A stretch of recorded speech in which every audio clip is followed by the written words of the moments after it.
David Hooper here, back with another episode of the Music Business Radio Behind the Scenes podcast.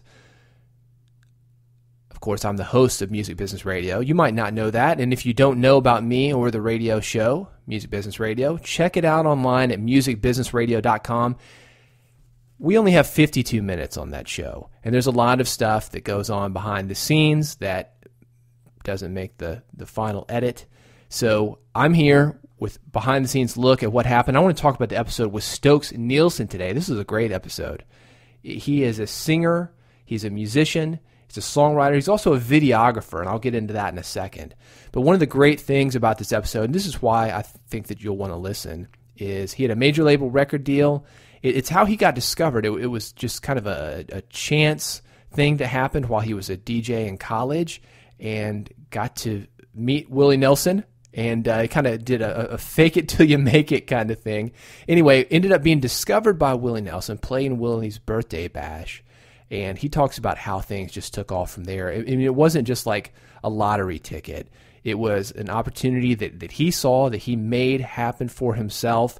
And then once that opportunity of meeting Willie happened, he talks about what he did to really take advantage of it. A lot of people in my music marketing work, and for those that don't know, it's musicmarketing.com if you want some marketing advice on your music. But working with musicians like I work with them, a lot of people come to me and they think, wow, if only I could win the lottery, if only I could meet Willie Nelson, if only I could have my song heard. And it doesn't really work like that. I mean, sometimes you'll have those opportunities, and if you stay in the business long enough, you will have those opportunities. But it's how you take advantage of them. And Stokes had an incredible story of seeing an opportunity that nobody else wanted, picking it up, running with it, and turning it into a career where he was doing 200 dates a year. We talk about that. I mean, he opened up for like Lady Antebellum, Sugarland, Jamie Johnson, Taylor Swift, Tim McGraw. We talked about how he made that happen, still doing 100 dates a year. And here's why you will want to listen if you're an independent musician interested in video, is because he is starting I'll call it a station. It's basically the equivalent of CMT or MTV. It's called Country Now. It's a partnership with YouTube. And they just did an exclusive interview with Brad Paisley, for example. A lot of the major acts, they're going to the internet because they've got a huge audience. I mean, YouTube, if you looked at YouTube and everybody who's on there are more people on YouTube. It's the number one music search engine. It's perfect for music. There are more people there than there are CMT, MTV, and a lot of these other networks combined. So people are going there. It's a worldwide thing, and they're very, very supportive of music. So he's starting up a country station with YouTube, and we talked about that.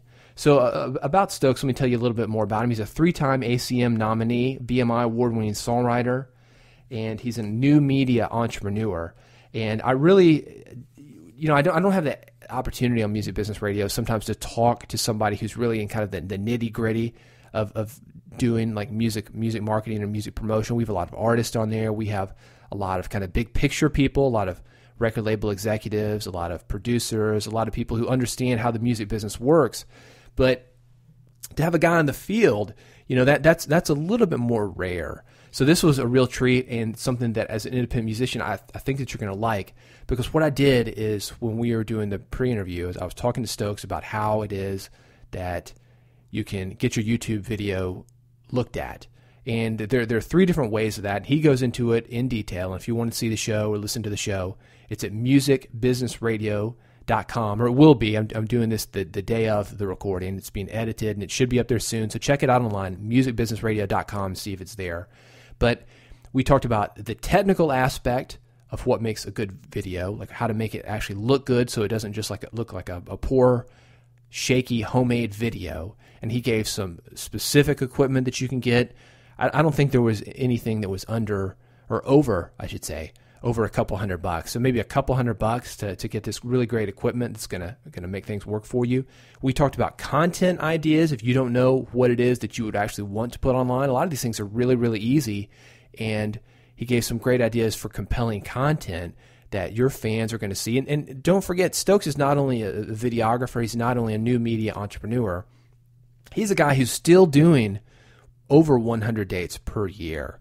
So that's a lot more than many of the full-time musicians that I know. And he's out there right in the thick of things, just like he always has been ever since Willie Nelson discovered him. So he's got some great content ideas. He's tested them. He knows that they work. So what do people find compelling to watch? Well, tune into the episode, and that's what you're going to find out. We also talked about this, with so many videos being uploaded, in the time that it's taken me to record this podcast, there have been tens of thousands of videos. It's something like 24 hours every second that goes up on YouTube. So that's a lot of video right there, right? And how do you cut through all that noise? I mean, how do you compete with the skateboarding dog or a cat sitting on somebody's head or auto-tune the news? I mean, how is it that you can use your talent and do what you do without kind of like stooping to like a novelty level? How do you cut through the noise? How do you get attention? We talked about that. He's got some great advice for music business entrepreneurs. We talked about how he keeps motivated. We talked about why he was independent, why he eventually signed with a major label record deal, the pros and cons of that.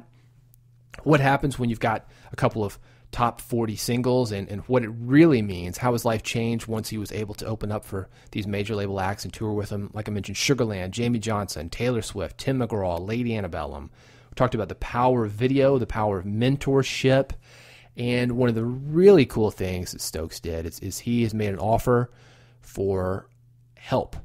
He will help a music business radio listener to cut through the noise on YouTube, get a great video, and he gives information on how to do that and how to get in touch with him on the episode. The episode, musicbusinessradio.com, is the best way for you to get it. It will be up there soon. It has to go to broadcast first, then it goes on the podcast. And let me tell you about the broadcast. Every Sunday night, it's at 7 p.m. Central. If you want to hear it on the local flagship station, WRLT in Nashville, Tennessee, just go to lightning100.com. You can listen to these episodes live. No reason to wait on the podcast. Stream it at lightning100.com. But that's about it. The episode with Stokes Nielson, really incredible. I mean, heard the music, heard the demo that actually Willie Nelson heard and kind of made things take off for Stokes and got him the opportunities he was able to take advantage of. So if you're curious about what it takes to get Willie Nelson's attention or what it's like to hang out on the tour bus with Willie Nelson, he had a really funny story about that, which you can imagine. Anyway, hanging on the tour bus with Willie Nelson. You'd be surprised how often we hear that story, and we had a good laugh about that.